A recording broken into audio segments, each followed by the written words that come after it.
Hi అండి, కాకరకాయల chips అనేవి చేస్తున్నాను. ఈరోజు నేనైతే 3 కాకరకాయలు తీసుకున్నాను. కడిగేసుకున్న తర్వాత ఇప్పుడు ఎలా కట్ చేసుకోవాలో నేను చూపిస్తాను. కాకరకాయలు ఇప్పుడు ఈ సైజ్ అన్న తీసుకోవాలండి. చిప్స్ అన్నవి బాగా వస్తాయి. అలాగే లోపల ఇది ఉంటుంది కదా, ఇదన్నా తీసేసుకుని తల ఉంచుకోవాలి. ఇప్పుడు పక్కనైతే పెట్టుకోవాలి. మొత్తం అన్ని ఇలా కట్ చేసుకుని అన్ని ఇలా తీసేసుకున్న తర్వాత పక్కనైతే పెట్టుకోవాలి.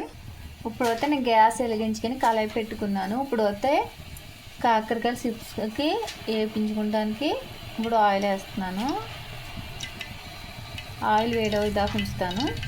మొత్తానికి 1/2 కేజీ కాకరకాయలు అయ్యి మొత్తం ఇలా కట్ చేసుకున్నాను కదా, దీంట్లో ఏమీ కలవలేదు. ఇప్పుడు డీప్ ఫ్రై చేసుకోవాలి. ఇప్పుడు ఆయిల్ వేడవుంది కాబట్టి కాకరకాయ చిప్స్కి ఆయిల్లో కొంచెం కొంచెం వేసుకుని ఫ్రై చేసుకోవాలి. మధ్య మధ్య ఒకసారి కలుపుకుంటూ ఉంటే అటుపక్క ఇటుపక్క కూడా బాగా వేగుతాయి. ఇలాగే వేగుతున్నప్పుడే ఒకసారి బాగా కలుపుకుంటూ ఉంటే బాగా గోల్డ్ కలర్ వచ్చేదాకా వేస్తూ ఉంటాయి. ఎక్కువ ఆయిల్ వేయకుండా దగ్గరుండి బాగా గోల్డ్ కలర్ వచ్చేదాకా ఫ్రై చేసుకుంటే చాలా ఈజీగా అయిపోతాయి.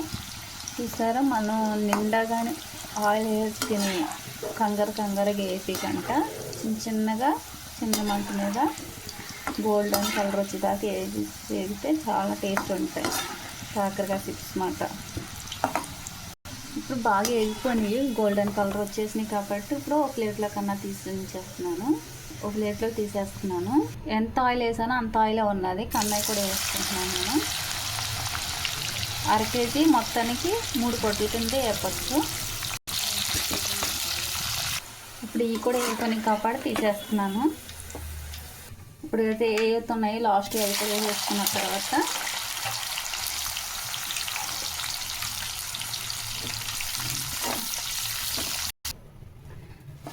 ఇదిగోండి బాగా వేగిపోయినాయి కదా. అప్పుడు మనం ఆలుగడ్డ చిప్స్ ఎలాగే తింటామో ఇవి కూడా సేమ్ అంతే. లాస్ట్ని కొంచెం సాల్ట్ వేసుకుని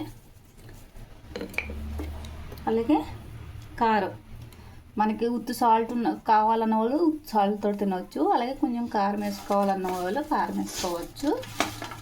ఇలా కలిపి వేసుకుని ఒక డబ్బాలో పెట్టేసుకుంటే ఒక నెల రోజుల దాకా తినొచ్చండి. చూసారా, ఈ వీడియో మీకు నచ్చితే కానీ లైక్ చేయండి, షేర్ చేయండి, సబ్స్క్రైబ్ చేసుకోండి. ఇలాంటి పిల్లలకి పెడితే అప్పుడప్పుడు చాలా మంచిదండి. అలాగే మీరు తిని పిల్లలకు కూడా పెట్టండి.